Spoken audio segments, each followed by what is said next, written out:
I am your host, Laurie. And I'm your co-host, Luanne. And today we're going to dive in a little bit deeper into my childhood story coming out of the Amish. We might have to do a part 2 because we love to talk. We want to give you all the details in one episode, one place where you can find Laurie's story. Yes. Since that is the name of the podcast, and we wanted to do this first so that you guys could kind of have a basis on who Laurie is. I mean, if you're tuning into a podcast monthly, you kind of want to know who you're listening to. At least I do. Absolutely. So we wanted to give you like a good foundation before we jump into our monthly episodes, like advice columns and like specific questions that you guys want us to answer. Sorry, I just totally... No, that's good. I like that a lot. Yeah, so we just wanted to give you guys a good foundation on Laurie's actual story, life story. So yeah, it might be a 2-parter. We'll try to not talk your ears off, but we want to know all the details of Laurie. I mean, she was born Amish, and now she's very much not Amish. So we want to know how she got from point A to B and all the things in between. In between, which was a span of about... I don't know. 10 years? It took us 10 years to come out. Just the transition from Amish to English. But I was very, very Amish, born and raised Amish, and lived the Amish lifestyle until I was well into my 20s. But first, since it's been a month since we have talked to you guys, we just want to catch you guys and catch each other up. Since I live an hour away from her, we're going to catch each other up on just events in our lives, what's going on, a little brief catch up before we dive into the questions and all the nitty gritty.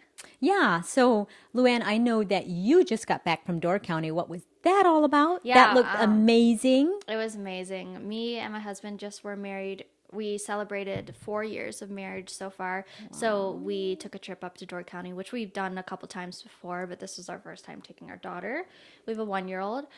So we went up there for like an extended weekend, and we took the ferry. We went to Washington Island. We did everything that you can do up there. Door County is really cool because they have sandboxes at pretty much every like restaurant and brewery. So if you have a kid, it's so family friendly.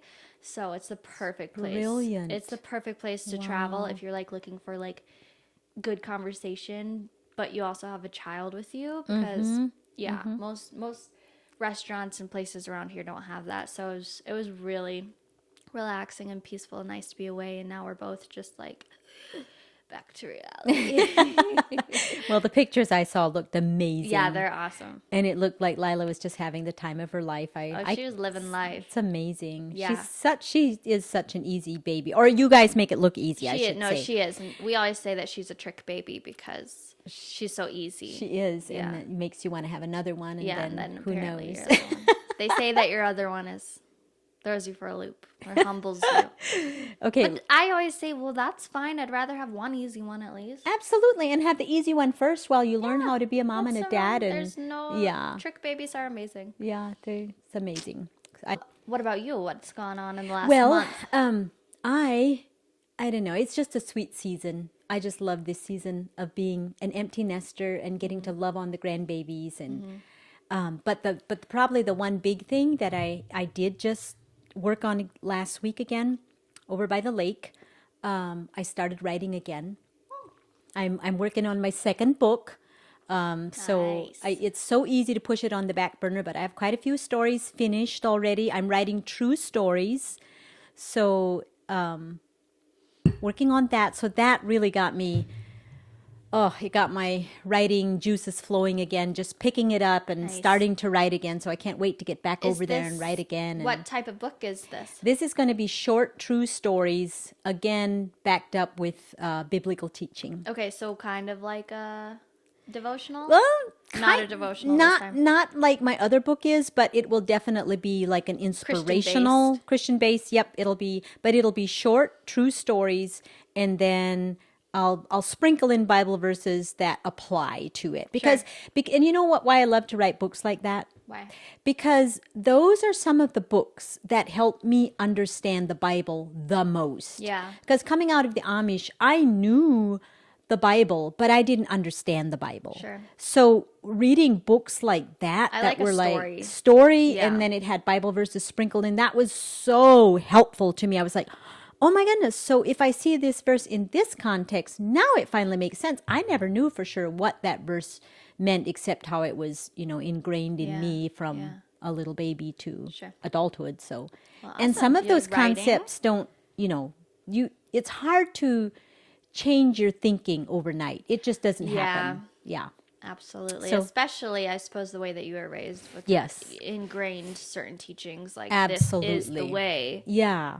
And then then to- one day you realize, Wait, is this the way? is this the way? Maybe that was just part of the way, and now where's the rest of the way? And then you spend the rest of your life figuring out the way. Was that a rabbit trail? That's okay. Okay. So you're writing again. Any other I'm writing updates again. you want to share with us? That's exciting. I think that's about the biggest one. It just felt so good again. Good. Yeah. Nice. Thanks for updating us Mm-hmm. on your life. All right. I think we're about ready to jump I think so. into the episode because Yes. this one might be a two-parter. So that's okay. So I'm going to jump into the questions for you and hear your story all about it. So I want to start from the very beginning. So these are questions that I have that my husband's asked me about my mom, that my friends has asked me. My friends have asked me about my mom, and just things that, because I'm your daughter, so I grew up like in it. So I never thought to ask you questions. So like Totally. sometimes my friends will ask me the simplest question, and I'm like, I have no idea. I've never asked her. Like, Yeah. because I was just there with you, and I Yeah. never thought about it, but I was too young to like comprehend. So these questions are just a wide range from me, from what people have asked me. But we're going to start at the beginning. So where were you born? Born Amish. I was actually born in a hospital, though, which is sure not always the case. But my mom actually had all 9 of us kids in the hospital. I commend her Wow, for all that. of them. Yeah, she did. Every single one of us she had at the hospital. Okay. I was, like I think I said last time, I was the middle child. I was born in Olwine, Iowa, at the Mercy Hospital. Yeah. And did you live there your entire childhood? No. So we lived in Olwine, Iowa, which was also Buchanan. A lot of people know it by Buchanan County. Lived there from childhood until probably when I was done with 4th grade, I think. My entire family moved to Bloomfield, Iowa, which was 4 hours south of where we had lived previously, which was a more modern community. Okay. Now, so the first community, we had no running water, we had no bathroom, we had outhouses. I remember clearly taking a bath in a big old round tub behind a wood stove. So the place where you lived from birth to Yes, 4th grade? yes, absolutely. And listen to this, Lou, you are gonna freak out. But we literally, I think all of us kids took a bath in the same water. Yeah. And me, I didn't care how dirty, if the water was dirty or clean. I didn't know. Yeah, That wasn't you don't important to know. me. But I wanted to be towards the end of the bath time because the water was deeper in the tub. Why was it deeper? Because every child got to add a little bit of hot water. Oh, okay. I was going to say, Yeah. isn't it cold by the last Yeah, kid? so every child got to. So think about that. We added a little hot water after every child, and then it got a little deeper and a little deeper, and it was more Did fun. you have was it oldest to youngest, or how did you I decide? know. I don't remember how we decided. I just remember we kind of took turns. Probably But did whoever was anybody done with really their chores. Because it was just No, we how didn't it was? care. That's just how we was. We didn't know anything Can you else. imagine Yeah. your kids? My- They would be like, I'm going first. I know. Mom would first and we washed our hair every other Saturday as little Wow. kids. So that happened. We had a little wash sink, and Mom would put us there on the sink, Cute. and we'd tip back into that basin, and So she washed and was rinsed our hair. bath day just like once a week or twice or how Once a often? week, Once a every week. And it Saturday was night. Just because it was a whole ordeal with the Yeah, tub and yeah. the- We had to heat the water in the basement or outside. Maybe maybe it was in the basement. I know in the one place we did you lived, have it was electricity outside. or No, we had gas? no electricity, no gas, no way. Everything how did was you heat- wood. how did you- Wood What? with wood. So you had like a fire in the basement, or Well, like, it was like a stove with Wood stove. You called it and then a kettle. Yeah.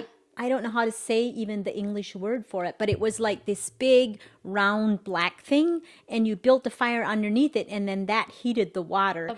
And then we had to carry that upstairs, dump it into the bathtub. Same way with when we wanted to do laundry, we had to heat the water like that and then carry it to our wash Wow. machine. Yeah. So then when you moved in the 5th grade, did you have bathtub and running water? Now we were able in that community to have bathrooms, running water, Electricity? a bathtub, no electricity, Okay. no. But That was hot water. running hot water, indoor Wow. stool, bathroom. Oh, because you had an outhouse at the first house Yes, too? in the first one we had an outhouse. Yeah. And one time a mad rooster chased me in there. A mad rooster. When I was What just does a that little mean? girl. Did you know one time a goat chased me? Really? I didn't know that. Yeah, I Where cried did it all the way You home. poor thing. It was Where in did Idaho. Did it chase you into the barn? No, I was I guess it didn't chase me. It cornered me with its horns. Oh my goodness. And it was like, That's kicking. And it like ran terrible. towards me. And I was against the door. And I grabbed it by its horns, which, I mean, I know they don't like that. But what? It was going to hit me. What was You were brave. I was like this tall, have this goat by the horns, and it was so strong. We were like equal in strength. Oh my goodness. So we were just standing there Oh like my- this, and I was just bawling. And Lorinda had just left like a little bit earlier, so I was like, oh my gosh, I'm by myself. So I stood there. I don't know how long, felt like forever, and then I just like, I was crying, and then I was like, I don't know how I'm gonna get out of this. Like I have to think about this. So I decided I was gonna back myself up to the door. And then I let go and I was holding him on with this hand, and I grabbed the door with the other hand, and I like slipped out and shut the door. Oh my goodness. And then I just bawled, like the you poor adrenaline, like thing. I thought I was gonna die, like I thought it was gonna trample me, and who knows what a goat would do. Oh, you probably were traumatized. I was. Well, I guess I wasn't that traumatized because I remember I cried all the way home. But by the time I got home, I was like pretty much over it. And so I had stopped crying. But I wanted you guys to like know how bad it was. So I like worked up the tears again right before I got inside. I remember that. I know I did that a couple times as a child Well, too. because it was so- a long walk. Yeah, I wanted know, to- the barn it was way- still a big deal. Yeah, I of just was like course. done crying by the time I got there. That's Okay. hilarious. But a mad rooster. Yeah. I want to hear about that. I was terrified of them always. I would always have to go gather the eggs, and the roosters were always in there, and they always they picked up on my fear, So They can do that? I think so, something, because they always kind of came at me, and I was always terrified of them. And one day I was on the way to the outhouse, and here comes this angry, mad little rooster and chased me right into the outhouse, and I closed the door. And my siblings teased me about that a long time. How old were you? Not very old. I mean, Well, yeah, 'cause probably you're like in- maybe Zion's age. Okay, Probably, that's scary. probably 6. 6. Yeah, I was very scared, and Some I don't people know. are Remember? scared of roosters at this age. So. Yeah, I still kind of am. I Yeah. still kind of am. But They're anyway, so that was just And how long were you in there? How'd you get out? I don't remember. You I don't just remember the remember. I just fear. remember the fear of running and beating him in there and closing the door. Oh yeah. my gosh. But Okay. anyway, so I wanna talk about school. What Okay. is school like as a little Amish girl?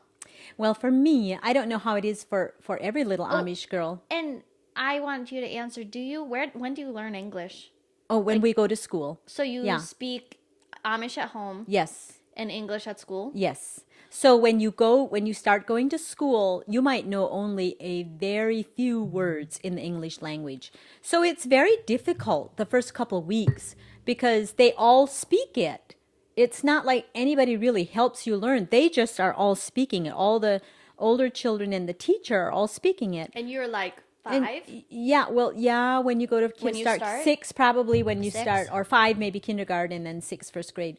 So you literally just learn it by being around it. At that old age too, like Yes. because I know most bilingual kids they Yeah. are hearing both languages from like Yeah, birth. from a birth. Yeah. So then to all of a sudden Yeah. hear a second language at like 6 years yeah. old. And we would maybe, we'd maybe probably hear words from Yeah. like when the milkman or the feed man came, but still very, very seldom. But that is when we pick up the English language then.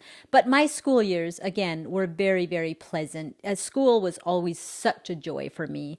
It was such, I don't know, I just loved learning. I loved all the words and the reading and the writing, and never was very good at math. I still am not. Wasn't good at geography either, but I'm just so grateful. I'm so grateful because I feel like even though we only got 8 years of education, Yeah.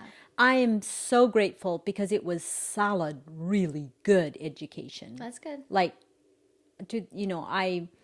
I just learned so much, and it was so pleasant. It was such a good, I don't know, my fond, did I say this already? But my most fond childhood memories are intertwined with my school years. Nice. Okay. And Yeah. so then what was life like outside of school? Work, Yeah. a lot of work, chores from the time I can remember.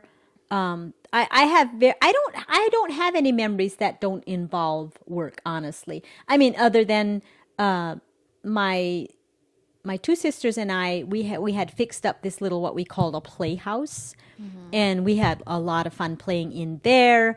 Like we had it all decked out with our little make believe everything, kitchen dolls, and we had so much fun in there. So we did get playtime too, but there was always work to be done. And my mom was very organized, very I mean, there was no stone unturned in Mom's house or garden or yard.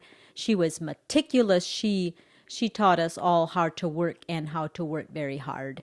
So I had chores from a very young age, like gathering eggs, milking cows. I remember Is it kind of as soon as you're able to? pretty much, As a kid? yes, because I clearly remember standing on a little stool and doing dishes. And that was way back in the house where we had no running water. So we would just have to fill these big bowls of water, and they would be on top of this dry sink. Sure. So it was such a mess, you know. Yeah, everything Can you imagine? sounds so, yeah, it was like, hard. It was hard time-consuming. and time consuming, and there would be piles of dishes, piles, because we had 3 solid meals a day. Yeah. So And the then you cooking just and do the 'em at- baking and the do 'em cleaning. all at night? No, we had to do it after every meal. Wow. Every meal. So yeah, a lot of That hard makes work, sense. which I'm glad I learned how to work hard. I Yeah. truly am. Yeah. I think it's good. Yeah. I think so too. I think it is nice having a dishwasher. Please don't take mine away. So I'm just wondering if, like, your mom, when you moved from that first house to the second house, if she had more free time or if it was still just work. Oh no, she just Found more things We to were do. able to do even more now with some little bit Yeah, more modern sure, that makes conveniences, and you know that we were still on a farm, and we still had a huge garden, and we still had chickens and mad roosters. Yeah, we got Yeah, so there was just always something to do. Okay, so what, after you finish school in the 8th grade, what do you do? Because you still live with or do you move out sooner? Or No, you just work on the farm. until work you get married, or? pretty much, and sometimes you get to work out, which that means different things in different communities. But my community, we were only allowed to go help other moms. So the women were not allowed to go work at like a bakery or No, work at anywhere. they went. Yeah, they could go work at a store as long as the bakery was Amish. Okay. But we could not work for any Englishers. Sure. We could not. It had to be within our community. So here and there, I would help out a mom that needed help, and that was always such a treat, just because it was different, just different. And I learned a lot. I worked a lot for my older sister. And do you get paid, or do No, you? I don't think I ever got paid for Okay. any of those. So you just- I don't think so. It was just what That's we just did. what you do That's after just what we school. did. And I even taught one term of school when I was a little older. Really? I did. I did get paid for that. I did didn't not know that. I didn't enjoy it because the 8 to 5 just, I don't know, was so repetitious. I did not enjoy that. But How old are you when you taught school? I was probably 19, maybe 19, know that. because it was the year before we got married. So I was 19, I think. Yeah. Okay. Just in an Amish So school. after you graduate, after you graduate school, then you work. And Yes. You live at home. Yep, you live and at you do home. that until you get married. You don't get to keep any money that you make until you're That's what I 21. was wondering. 21 years of age. Even if you're married? No, what- no, or unless you get married. Unless you get So married, I okay. never got to experience that. Okay. I never had any type of Money for yourself. money. The only money I ever had for myself was what I made. My mom would like pay us, I think, a penny for every stick we picked up in the yard, like branches and stuff. Wow. So I made a lot of money like that. I found a lot of sticks. Yeah, I and it bet. would add up, it would Yeah, add up. yeah. So I made money like Because that. there's lots of sticks out. Yes. I mean. And I also collected like pop cans and took them back. We had this little store, country store, that took back pop cans, empty pop cans, and 5 cents a piece. So that too added up. So that was the only money I really ever had. And then I got married at 20 years old, and then so I never got that. So let's jump into that. Okay. Where did you meet Dad at school? Yes. So when we moved to that Bloomfield, Iowa community, Iowa? ironically, my husband Ernest and his family had moved there probably 4 or 5 years prior to that. So we met at this little Amish schoolhouse when I was in the 5th grade and he was in the 5th grade. And it was, just fun. What happened? How did you guys start talking? Like, what is dating like in the Amish? Is that a thing? Yeah, it is. You're not supposed to date though until there's all kinds of rules around it. Like you have to be baptized into the church, and So it's like courting. kind of, yes. So what it looks like, you have to be baptized, you have to be a certain age, which I think it was 18, and then you get to, the only time you get to spend together is, and your dad and I did this, was like, he got to drive me home after the Sunday night hymn singing. Oh. So by the time we would get to our place, it was often 10 o'clock. Was it a long drive? Well, depending where it was, Depending on how long you made it? Yeah, well, it was often 10 o'clock, before we got to my house. So then we would be allowed to be together till midnight. Oh, really? Yeah. So at 2 your hours. house, or could you go anywhere? No, it had to be in your parents' house with lights on. But think of such a dumb time to meet. Like Yeah. 10 to 12 o'clock at night. Yeah. I was often so tired from the whole entire Sunday already. Well, and I would just think if you're like, want your kids to be safe and Right, not do anything, why would you make them eat from 10 p.m. to midnight? Yeah, when it's, When your parents are probably sleeping. yeah, they were sleeping, but we were But you guys probably like that. it was the only privacy we ever had. I didn't know. I thought you guys got to hang out at the singing and then that was We it. were never supposed to even, in my community, it was so strict. I'm like, I don't know how on earth they expect you to get to really know your partner. Well, that's what I was like. Yeah. How do you, So when do you, we do you write letters? Because you don't have phones. Well, my husband and I did, even though we just lived five letters? miles apart, we wrote each other letters, but we were never supposed to see each other in between. Except for Sunday nights. Except for Sunday nights, yeah. I mean, maybe... Even if you start like dating yes, after you're 18. we were not supposed to spend time together other than Sunday nights after the hymn singing. How are you supposed to find someone you're going to marry? And how are you supposed to get to know that person like 2 hours a week, you know? Yeah. So I just think it's a very, not the best, but again, it varies from community to community. Yes, now, okay, I know a lot of other communities, it's not like that, but this was a some communities strict... have Rumspringa. Yeah, and they're allowed to be together from, the whole weekend. Tell us what Rumspringa is. So Rumspringa is like, some communities literally allow their youth to go and just experience the world, as, or the outside world. I shouldn't say the world, but the outside world. And then they're allowed to get their driver's license. Yeah, have a car. Have cell phones. Have a phone, listen to music, dress different, and to really experience that life. And then they get to choose at a certain time if they want to go back to the Amish or if they want to stay outside. I just think it's so amazing because it gives them a choice. But there again, the community where my husband and I grew up, that was not the case. They were so super strict. We would have never been allowed. If we did anything, if we made one mismove, we were punished. We were like grounded. We wouldn't be allowed to go to the Sunday night hymn singing, which was about the only time we got to be with people. So it was a big deal. So we tried to behave, but we didn't always succeed, put it that way. And then you get in big trouble? And then we would get in big trouble, yeah. What is grounding like in the Amish? Well, you kind of told us. But... The ministers or your parents will tell you how long you can. The ministers? Oh, yeah. Many times they get involved. They get the church involved? Oh, yes. Wow. Even now, sometimes in that same community, they will ground youth for... When they find out that they have a phone, they will sometimes ground them for 6 months. You did that to me once. Oh, come on. Surely You did. not. Really? Yeah, but I deserved it. Dad and I did? Yeah. Oh, goodness. See? 6 months. Old habits Took my die phone away. hard.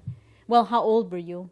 I was 13. I deserved it. Well, at least we didn't ground you for having a phone, or did we? Maybe it was an iPod. I didn't have a phone at that time. I don't remember Whatever either. I had, Yeah. took it for 6 months. For 6 months. That was probably the longest 6 months of your life. Maybe it was 3, but one of the boys you did for 6 months. So. Okay. Okay, anyway. Yeah, well, we were strict too, I tell you. But can you see why we were?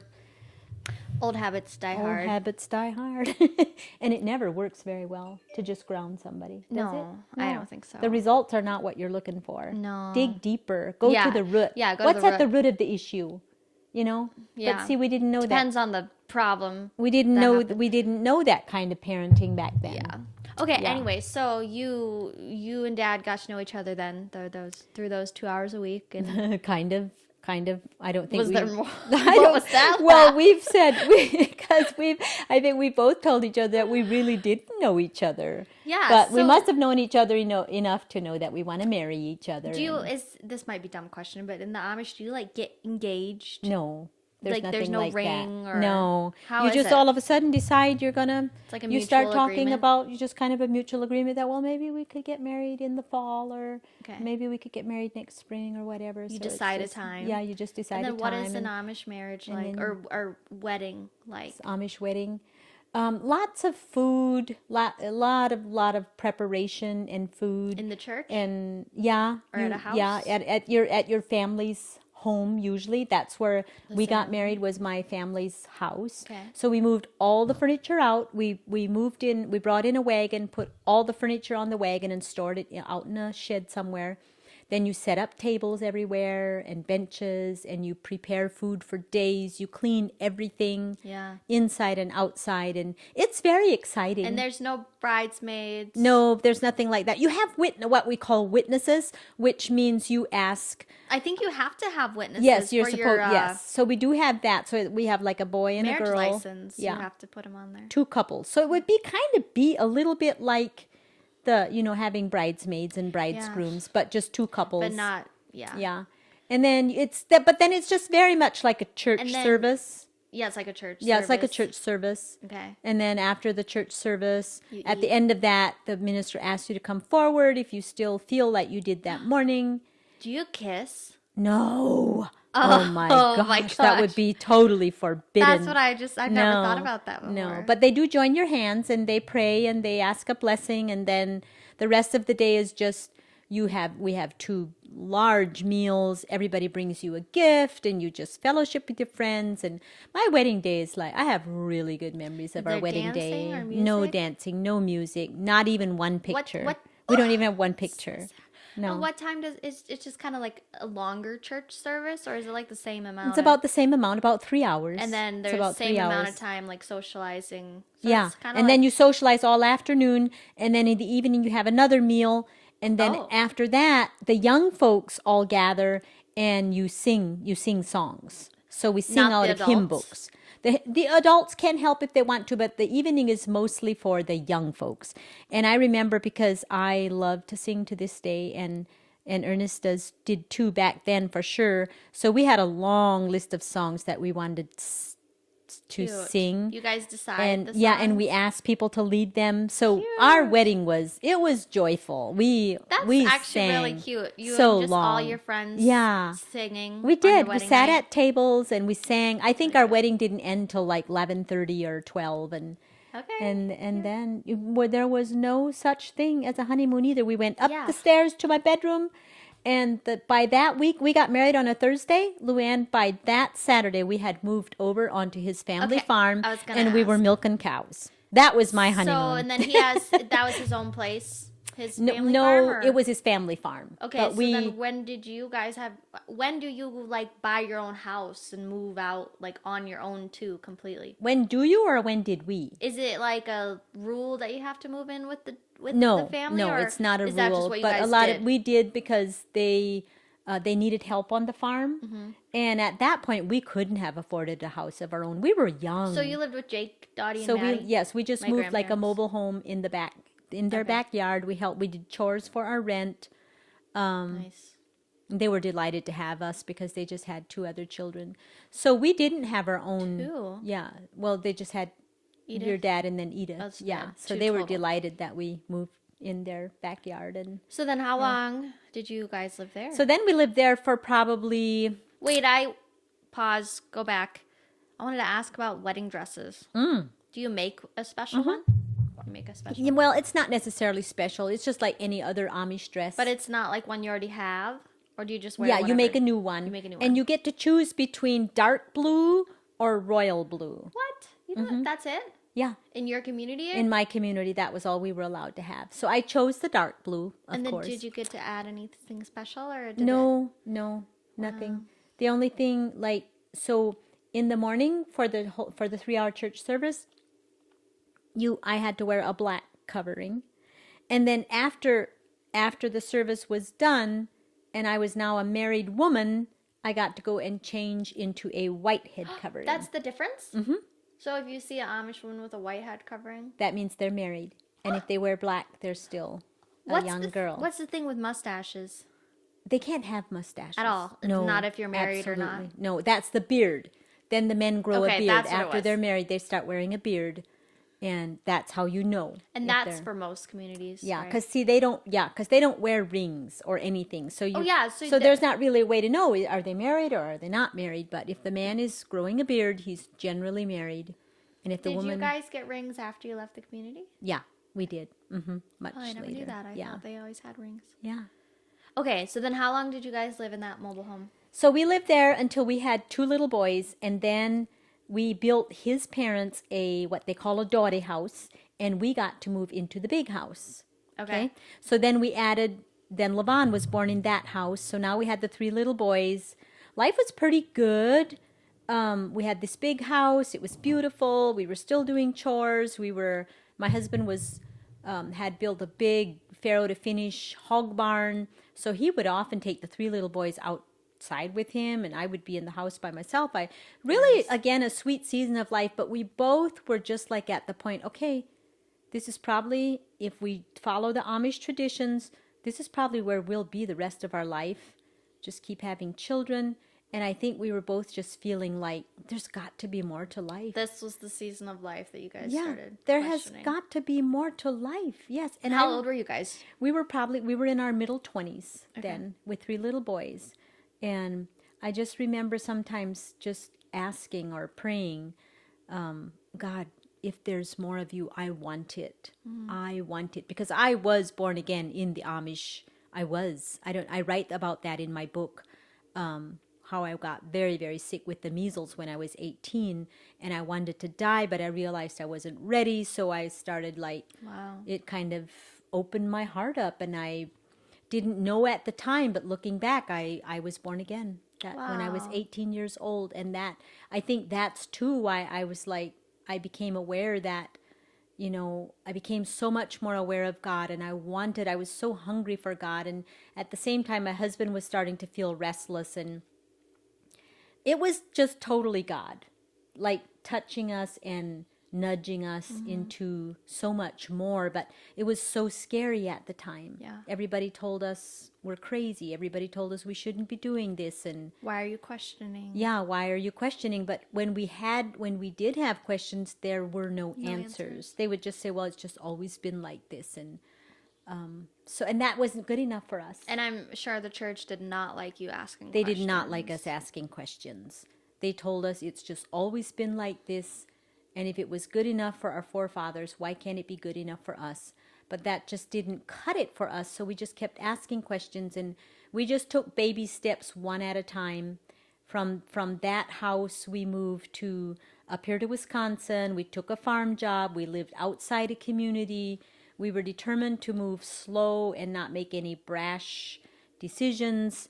And from there, we knew, okay, we don't want to be a part of that church. We were still completely Amish. Is that why you moved? Why did you move with the 3 little boys to Wisconsin? because we wanted to we just needed some different scenery. Okay. So we moved from that and took a farm job. Lived on the outside of an Amish community.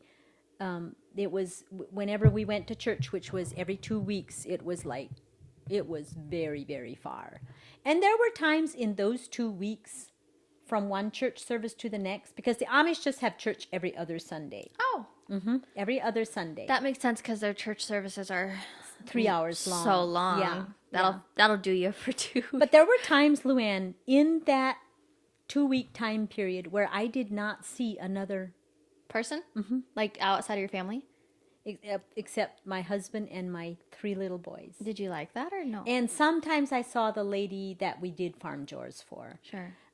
No, It sounds pretty I was lonely. isolating, yeah. I was really lonely sometimes, I remember.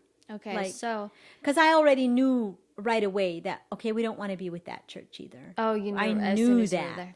but we just didn't know quite what is the next step. So it was just Okay. more searching, more asking God. And Okay. yeah. So, to catch me up to speed, you had the 3 boys in Bloomfield, and then you moved out from your parents' old house, and you moved to Wisconsin, and then you had us 3 little kids, right? Not yet. Okay. Not yet. So I'm ready. So then we were on that farm job for a year. Okay. Knew we don't want to join that church. Okay. Ernest was sick of the farm job. It was like he worked so hard. It was unbelievable. And then, so we decided we're going to help start a church. Oh, you didn't like the ones you were going to, so... No, so we thought, start well, your own. if we would help start a church, now we get to help make the rules. And so we did that. We paired up with a deacon and a minister and their families, and we started this cute little community. Oh, it was so much fun. We moved on this little place that allowed us to do chores for rent again, which was so perfect because finances were still not, plentiful. In that community, in those 5 years, in that little Amish community, This is still in Wisconsin? Yeah, this is still in Wisconsin. That community grew to 12 families, and we added you, Lorinda, and John to our family. So 3 more babies born in the Marshfield Hospital. Okay. All 3 of you. Life was sweet. Life was so good. We helped make the rules, so now we were able to use tractors, some for transportation. We had electricity. I was able to make our clothes a little bit more nicer clothes. Still sewed all of our clothes. So I was unbelievably busy with my huge garden, 6 children. 6 kids, and you're making our clothes. Yes, did chores for rent, morning and evening. Life was good, but very, very busy. There was times I just barely could keep my head above all the work, but I loved the challenge, and my mom taught me how to work hard, remember? So I didn't ask for help as much as I should have. This is also the community where we heard salvation preached loud and clear. Okay. One of the guys that helped us start this church preached salvation. See, the Amish preach that you can't know that you're saved. You can only hope. Sure. So for the first time, we heard that, no, the truth is you can know. And that was just so liberating. Okay. So liberating, Luanne. That is the first time in my entire life that I wasn't afraid of death. Okay. I'm going to pause you there because we're going to go to part 2 because I'm really curious how we get to this sweet spot where you're in the church, you're getting to make the rules, you kind of are having a little bit more freedom, like things seem to be going pretty well. You have all your kids now. How you go from this to, this is the same community you guys left. This is when you left the Amish from this place. So I want to know how it went from this to that. But we're going to go to leaving the Amish and that transition out of the Amish and into, our life now in part 2. So we're going to end it here and, we'll be right back with part 2. So it should be up, tomorrow or the next day if this is later. That's it for today's episode. So thank you guys so much for listening. You guys can find us on YouTube at Laurie Stories, Instagram, Laurie Stories Podcast, Facebook, Laurie Stories, Apple, if you're listening to Apple and Spotify, is Laurie Stories. Yes. Anything else? I also do write experiences in my book, Join the Journey. If you're curious, I do write quite a bit of coming out of that. Yes, culture. if you want even more details. So we could put that link in the comments on the show notes. Yeah, we'll do that. And yeah, you can get that if you want, and that will answer even some more of your questions. Yes, absolutely. So that is it for part 1. Oh, and if you guys can leave us a review, it's super easy in the Spotify and Apple. Yes. It's so easy, and it helps us out so much to get our name out there a little bit more. So that's it. We'll